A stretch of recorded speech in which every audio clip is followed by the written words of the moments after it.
Hello everyone, welcome to Cinema Review, the review of Kerala Crime Files Season 2 directed by Ahmed Kabir.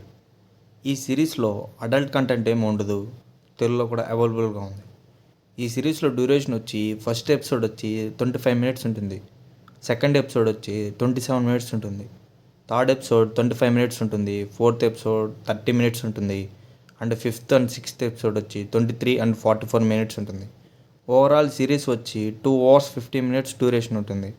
ఇంకా series ఎలా ఉందంటే నాకైతే నచ్చింది ఈ సిరీస్. బేసిక్ స్టోరీలో ఏంటంటే కేరళ క్రైమ్ ఫైల్స్ సీజన్ 2లో అంబిలి రాజు మిస్ అవుతాడు. అంబిల్ రాజు ఎవరు, అంబిల్ రాజు ఎలా మిస్ అయ్యాడు, అంబిల్ రాజుని కనిపెట్టారా లేదా అనేదే స్టోరీ అంతా ఉంటుంది. ఈ సిరీస్లో పాజిటివ్స్ అయితే ఫస్ట్ సెకండ్ ఎపిసోడ్ వరల్డ్ బిల్డింగ్కి అండ్ క్యారెక్టర్ ఎస్టాబ్లిష్మెంట్కి టైం తీసుకుంటుంది. తర్వాత నుంచి ఈ సిరీస్లో బాగా ఎంగేజ్ చేస్తుంది. ఈ సిరీస్లో ప్రొసీడింగ్స్ కానీ లింక్స్ కానీ సర్ప్రైజెస్ అండ్ థ్రిల్ అయితే మంచిగా వర్కౌట్ అయింది. ఇన్వెస్టిగేషన్ కూడా కొద్దిగా బాగుంటుంది అండ్ డాగ్స్ని రియల్గా చూపిస్తారు ఈ సిరీస్లో. మ్యూజిక్ అండ్ సినిమాటోగ్రఫీ కూడా బాగుంటుంది. ఈ సిరీస్లో మైనస్ పాయింట్స్ అయితే స్టోరీ టెల్లింగ్ కాంప్లెక్స్గా ఉంటుంది. అంటే చాలా పాయింట్స్ని ఎవరికి అర్థం కాలేలాగా ఉంటుంది ఈ సిరీస్ అంతా. స్టోరీలో చాలా పాయింట్స్ని ఎందుకు పెట్టారో ఎవరికి అర్థం కాలేలాగా ఉంటుంది.